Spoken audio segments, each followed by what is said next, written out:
Inside a quiet church, many people were gathered and praying peacefully when blood suddenly started dripping from a statue, which shocked everyone. The priest stayed calm and told them to keep praying, so they continued even though fear was spreading. As the prayers went on, one man suddenly started bleeding from his mouth, and within seconds, a strange blue flame burst out of him, killing him instantly. Even then, the priest told everyone not to stop praying, but one after another, more people were burned alive by the same blue flame. One man tried to stop the priest, begging him to end it, but the priest shouted back and insisted they had to keep praying, otherwise no one could save their world. Right at that moment, blood also poured from the priest's mouth, and he too was swallowed by the blue flame, dying while chanting strange words. The flame grew brighter and everything turned quiet, marking the beginning of a dark journey. Somewhere else, a boy named Rin was beating up a group of bullies and chasing them away. His hands were bloody, and as he looked down at them, he mumbled to himself that it had happened again. He raised his eyes to the sky, feeling confused and lost, not really understanding why he kept getting into fights. Later, back inside the same church, the priest sat with Rin and asked him to confess his mistakes. Rin, feeling stubborn and defensive, said he hadn't done anything wrong, so there was nothing to confess. The priest looked at Rin's bruises, and Rin casually lied, saying he had just fallen down the stairs, then tried to change the subject with jokes to avoid talking seriously.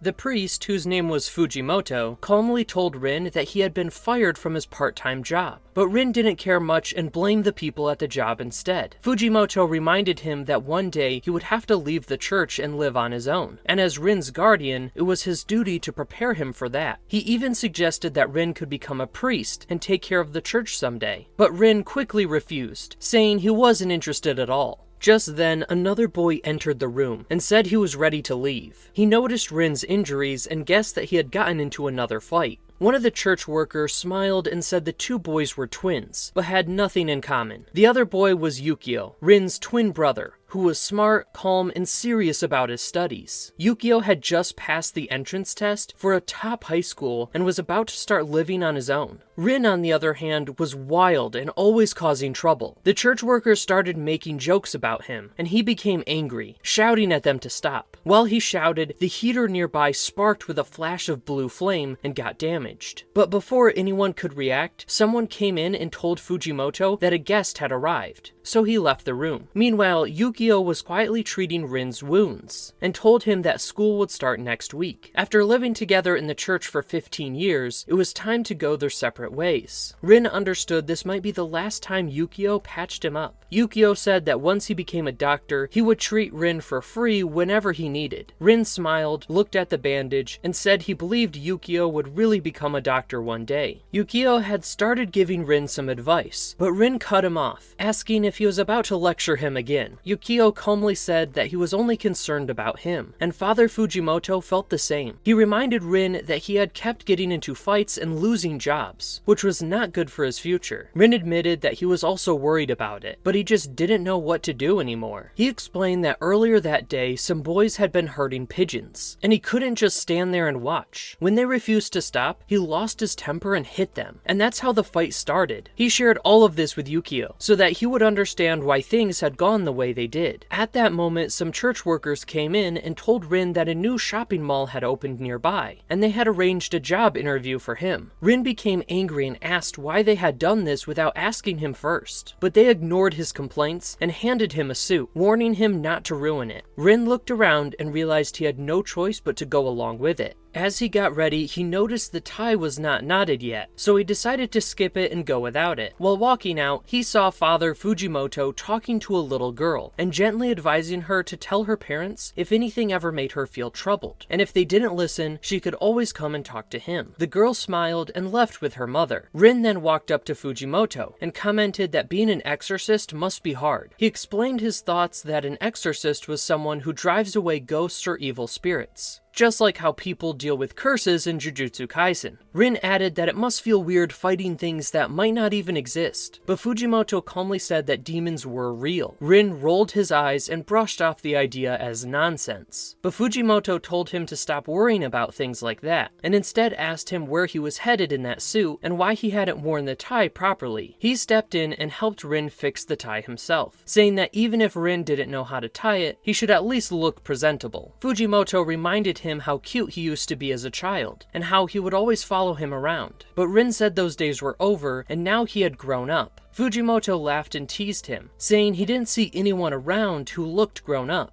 Rin got serious and promised he would prove he was mature and ready to live on his own. He then left for his job interview. At the mall, the interview began, and the boss told Rin that if he wanted the job, he had to carry all the boxes outside. Rin was surprised at first when he saw how many boxes there were, but he agreed and got to work. He carried several boxes at once and took them outside, which impressed his boss. However, just as he was about to place the last box, it slipped and fell on the boss. One by one, he kept messing up the tasks, and eventually his boss lost patience and scolded him harshly. Feeling embarrassed and upset, Rin sat alone in a quiet corner inside the mall. A worker saw him and offered him a cup of noodles. As soon as Rin tasted them, he found them terrible. The worker explained that if she didn't sell them, her boss would fire her. Hearing that, Rin offered to cook the noodles himself. He went to the kitchen, prepared them, and soon customers began to enjoy the new taste. Sales picked up quickly, and more people started buying them. The boss returned, tasted the noodles herself, and was genuinely impressed. She told Rin that he could start working the next day, but warned him not to be late. Later, Rin called the church and told them he had been hired permanently, and after hearing this, Yukio and everyone at the church felt happy and excited. They asked Rin to come home quickly so they could celebrate both his new job and Yukio's farewell. So Rin felt thrilled and left for the church right away. While walking, he saw a little girl's scarf flying through the air, so he quickly caught it, and when he looked at her, he remembered that she had visited the church earlier that morning. But suddenly, the scarf flew off again, this time taken by a strange, monkey-like creature. Rin had no idea what was happening, but he still ran after the creature without thinking much. The creature climbed to a high spot where the little girl was also standing, and it seemed like the creature was about to drop all the stuff it had collected on her. Rin reached just in time and saved the girl before anything bad could happen. Meanwhile, everyone at the church waited for Rin to start the party, but when he didn't show up for a long time, Yukio went out to look for him. He found Rin sitting alone in a park, and after walking over, he told him that everyone was waiting. Rin then told Yukio that he had already been fired from his new job. Yukio felt disappointed and asked why it kept happening, but Rin said he didn't even understand what had gone wrong. After that, Yukio apologized and quietly walked home with him. When they returned to the church, they saw the little girl there with her father. The father thanked Rin and said his daughter had a habit of being careless. But Rin tried to explain that it wasn't her fault. The little girl said someone always troubled her, but the father didn't believe her and told her she was just imagining it. Rin became angry and shouted that the parents should always believe their children, because if they didn't, then no one else would. The father then silenced him, gave his daughter a small item for protection, and left with her. After everything calmed down, Father told Rin that this place might not be for him anymore, because he was causing too many problems. Later that night, Father went to an underground chamber, opened an old cupboard, looked at a sword, and quietly said that he had suspected this all along. The next morning, Rin woke up and noticed that Yukio had already left, and when he looked out the window, he was shocked to see many strange boxes outside. He stepped out and looked around, but it seemed like no one else could see them except him. The same boys Rin had fought earlier came back and called him over, saying they wanted to talk in private. Rin stood near them and wondered what was happening. One of the boys asked how much money he wanted, and when Rin stayed silent, the boy explained that his parents were very powerful, and that he wanted to be joining the same school where Yukio studied. He said they planned to bully Yukio and wanted Rin to stay silent in exchange for money. Rin refused to take the money and warned them to not even try touching his brother. But the boy kept waving the money in front of him and began insulting Yukio, which made Rin extremely angry. He grabbed the boy and punched him hard, warning him never to say anything about Yukio again. Suddenly, something very strange happened. Several boxes started coming out of the boy's body, and he transformed into a terrifying monster. But still, only Rin could see him in that form. Right then, the boy's friends grabbed Rin, and the monster picked up a hot iron rod and came toward him, ready to burn him. As the rod came closer, Rin screamed loudly, and all at once, blue flames exploded out from his body. The monster's friends panicked and ran away in fear, but Rin stood there unharmed, now realizing that the blue flames had become his power. The monster's voice changed as he walked toward Rin and said that he'd always known the truth and was never wrong. He introduced himself as Astros and said that their young master, Lord Satan, had been waiting for Rin for a long time. Hearing the name Satan left Rin confused and frozen, but right then, Father arrived and walked toward them without fear. The moment Astros saw Father, he became furious, shouted that Father was an exorcist, and then launched an attack. But Father stayed calm, defeated the monster easily, and drove it out of the boy's body. After the fight, Father told Rin that he had removed the demon inside the boy, and Rin stood shocked after hearing the word demon. Father then told Rin that he had already knew Rin could see these creatures. He explained that demons were drawn to people with evil inside of them,